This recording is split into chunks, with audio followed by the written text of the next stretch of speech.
London, England, is one of the most populated cities in the world. But in this big city, people and tourists alike haven't seen all of it yet. Deep in the London parks, there's another world to be discovered. Like a secret garden, wildlife, or some special monument that used to be there and nowadays are not. This is the London Parks documentary.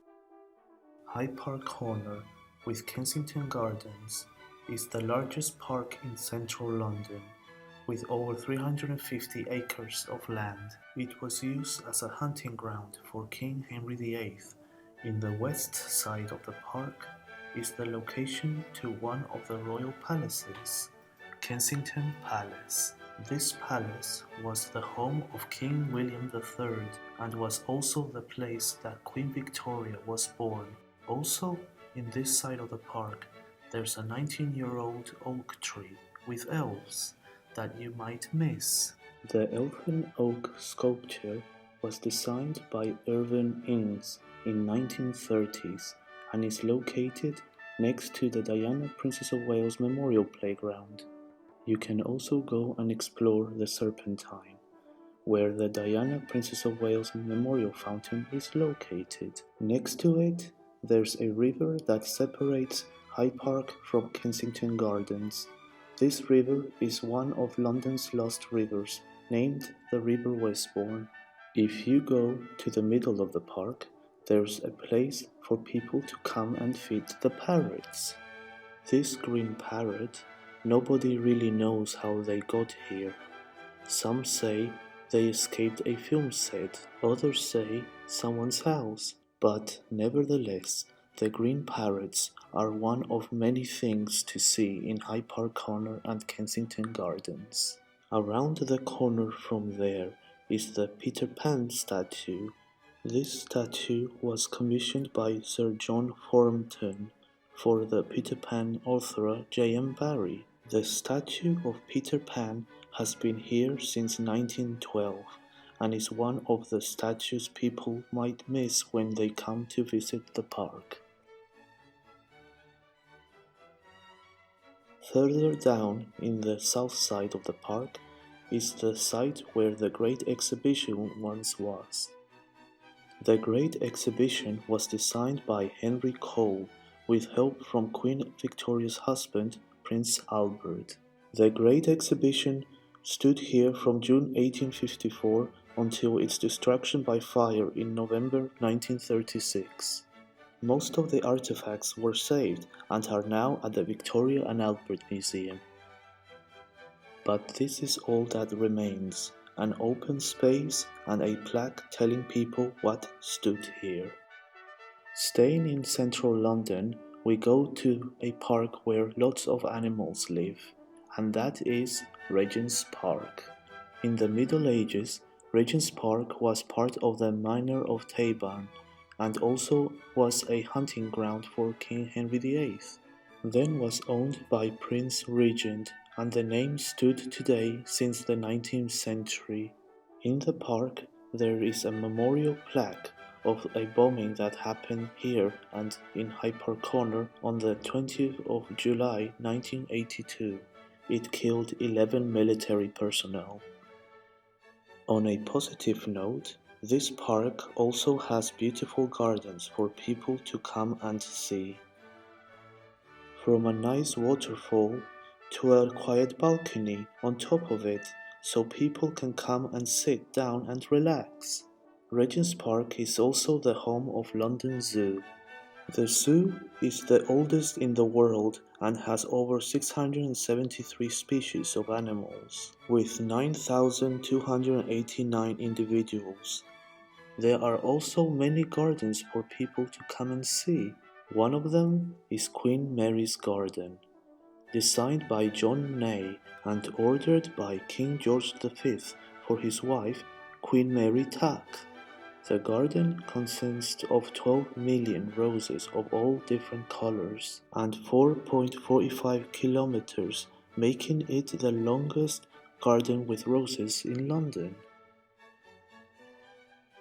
Going across the canal and the road to the other park in Primrose Hill, if you go all the way up to the top of the hill, you will get a beautiful view of London in the distance.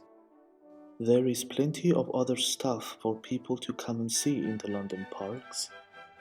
Going now towards West London, there is a park that has one of the most beautiful gardens in the capital, and that is Holland Park. Holland Park was owned by a man named Henry Vauxhall Fox III, Baron Holland, from 1806 to 1807, then was bought by the London Council in 1952, which is still owned today. Deep inside the park, there is a beautiful Japanese Kyoto garden. The garden was designed by Shoji Nakahara, the leader of the Kyoto Garden Association. In it, you can find a pond with fishes and a waterfall on the side, making it a perfect place for people to come and relax. Also in the park, you can find different types of wildlife. The most popular one are the peacocks. The peacocks have been here from the beginning, since Lord Holland lived here, and is one of the most popular things to see in Holland Park. Going to East London now, where people can find the Meridian Line, and that is Greenwich Park. Greenwich Park was owned by the Abbey of St. Peter, but then was given to King Henry VI in 1427. What people might not know about this park is that there used to be a royal palace in the 15th century called the Palace of Palencia. The palace was the birthplace of King Henry VIII and his two daughters, Mary and Elizabeth Tudor.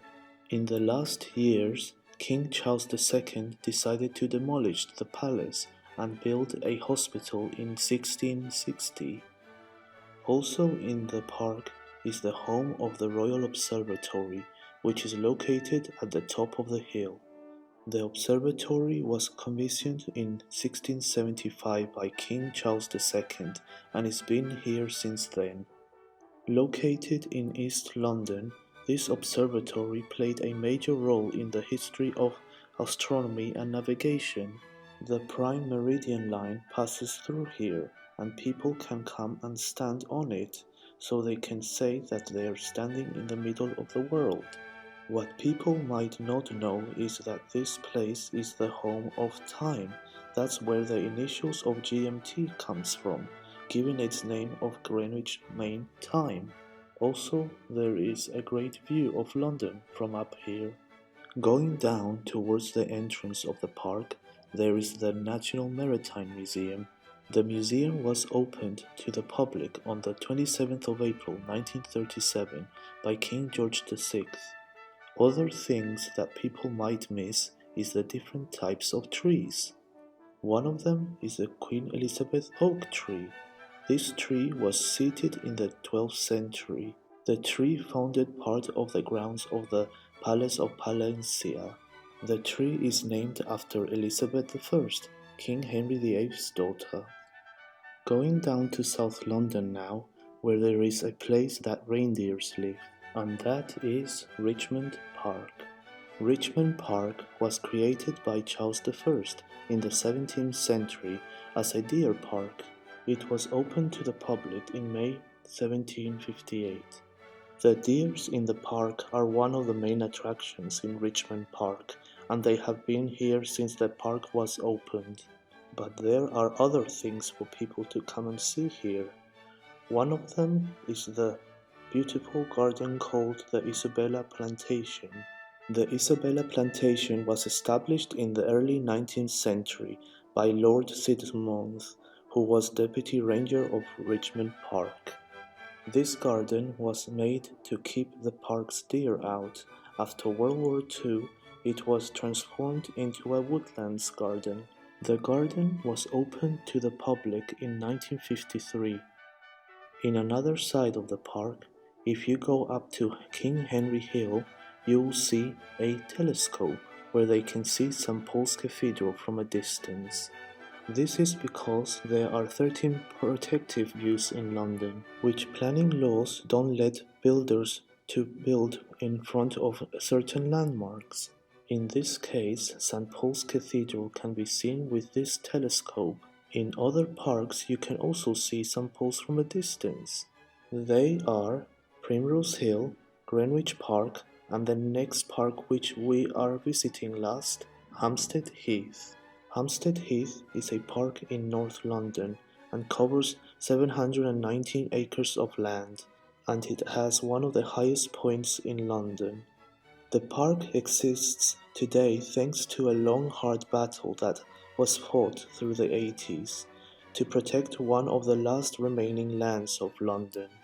Some of the things that people might not know about Hampstead Heath is the lake, where people go for a swim in the cold water, something that is not permitted in other parks. One of the most well-known attractions in Hampstead Heath is Kenwood House. Kenwood House was owned by the Earl of Mansfield during the 18th and 19th century. This house was also the home of Dido Elizabeth Bell, a girl that was born into slavery through her mother. Her father was John Lansley, who was the nephew of Lord Mansfield and gave the girl her freedom in England. Nowadays, Kenwood House is a museum. In the museum, there is a painting of Dido Elizabeth Bell with her cousin Elizabeth Mary, showing that she is as equal as everyone else. So next time you come to London, come and visit the London parks. You might see something that you didn't know that it was there, or you might even learn something new about them.